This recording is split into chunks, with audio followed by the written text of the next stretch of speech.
नमस्कार। जय श्री कृष्ण। देखिए, लव एस्ट्रोलॉजी को लेकर मैं बहुत सारी कुंडलियाँ आपको बना कर देता हूँ। प्यार मोहब्बत को लेकर बहुत सारी कुंडली बना कर देता हूँ।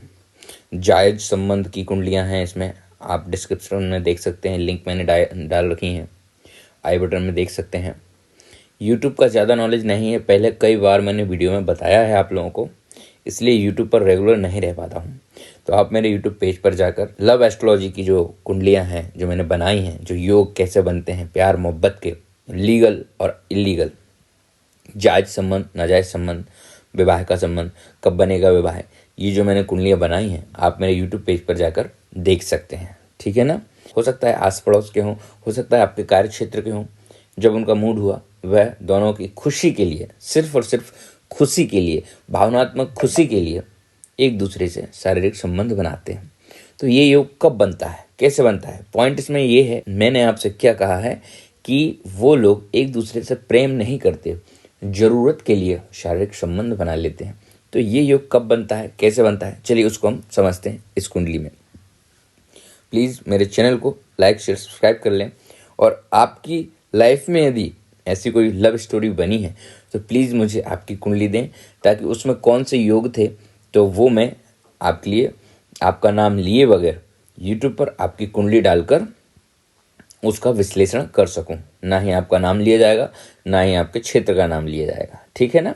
आप कमेंट्स में आपकी डेट ऑफ बर्थ, जन्म स्थान, जन्म तारीख, जन्म समय, जन्म स्थान ये डाल सकते हैं। और ज़्यादा जानकारी के लिए मेरी वेबसाइट पर जाएं। मेरी वेबसाइट www.astrologerradhi.com है। तो चलिए शुरुआत करते हैं। यदि किसी व्यक्ति की कुंडली में दूसरे भाव में चंद्र, मंगल, शुक्र अथवा शनि, देखिए ये दूसरा भाव कहलाता है। ये जो लिखा है यहाँ पर मैंने राशियाँ लिख दी हैं, ओके, ये कुंडली में दूसरा भाव कहलाता है। तो यहाँ पर चंद्र, मंगल, ये 4 नंबर जो राशि है ये चंद्र की है, ये 1 और ये 8 ये मंगल की राशियाँ हैं, 2 और 7 ये शुक्र की राशियाँ हैं, और ये शनि की राशियाँ हैं। ठीक है ना। चंद्र ये कर्क राशि की, कर्क 4 नंबर जो है ये कर्क राशि यानी चंद्र की राशि है। तो किसी व्यक्ति की कुंडली में, किसी मेल की कुंडली में या किसी फीमेल की कुंडली में 2, 4, 7, 8, 10, 11, 1 ये राशियां दूसरे भाव में बैठी हों, और इनके स्वामी क्या हो गए, देखिए मैंने यहाँ लिख दिया है तीसरा भाव, चंद्र, मंगल, शुक्र, शनि, ये मैंने यहाँ पर तीसरे भाव में लिख दिए हैं। तो द्वितीय भाव में ये राशियां हों और इनके मालिक तीसरे भाव में बैठे हों। आप शायद मेरे पॉइंट को समझ रहे हो। यदि किसी व्यक्ति की कुंडली में चंद्र, मंगल, शुक्र अथवा शनि द्वितीय भाव के मालिक होकर तीसरे घर में बैठे हों, वहीं पर सामने अपोजिट, यानी हमने कहा कि एक मेल एक फीमेल, तो मानकर चलो ये किसी फीमेल की कुंडली थी, ठीक है। तो फीमेल की कुंडली में ये योग बना है कि दूसरे भाव में जो राशियां हैं उनके स्वामी तीसरे भाव में बैठे हैं। कोई भी दो ग्रह, चंद्र, मंगल, शुक्र या शनि, इनमें से कोई भी 2 ग्रह यहाँ पर तीसरे भाव में बैठे हैं, या गोचर कर रहे हैं, या इनकी दशा महादशाएं चल रही हैं। ठीक है ना। जैसे 2 ग्रह हैं तो एक की दशा, एक की अंतर दशा चल रही है। उस पीरियड में अब अपोजिट देंगे हमने दो लोगों के लिए किया, तो ये फीमेल है। अब मेल की कुंडली में क्या योग बनेगा, देखिएगा, वो ये योग रहेगा कि यदि किसी पुरुष की कुंडली में चंद्र, मंगल, शुक्र, शनि दूसरे भाव, चौथे भाव और सप्तम भाव, इन भाव में यदि बैठे हैं, दूसरे भाव, चौथे भाव और सप्तम भाव में बैठे हैं। पहले मैंने क्या बताया था, किसी लड़की की कुंडली में दूसरे भाव के स्वामी तीसरे भाव में बैठे हों, तो वहाँ पर मैंने शुक्र, चंद्र, मंगल लिखकर आपको बताए थे, शनि लिखकर बताया था।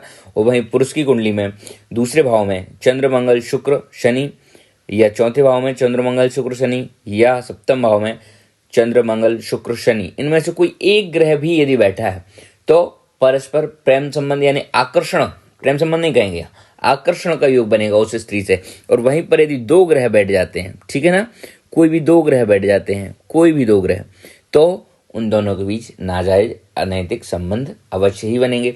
ज़्यादातर ये योग बनता है ऑफिस वगैरह में, इस प्रकार का योग, बाहरी क्षेत्र में, कॉलेज में इस प्रकार के योग ज़्यादातर बनते हैं। पड़ोस में भी इस प्रकार के योग ज़्यादा बनते हैं कि हमें मालूम रहता है कि भैया ये हमारे फलाने हैं, या जान पहचान के हैं, तो या शादीशुदा भी हैं, तो हम इनके साथ कुछ कर नहीं कर सकते। बस हाँ, जो नाजायज़ संबंध है, जब कोई देख नहीं रहा उस समय नाजायज़ संबंध एक्टिवेट होते हैं।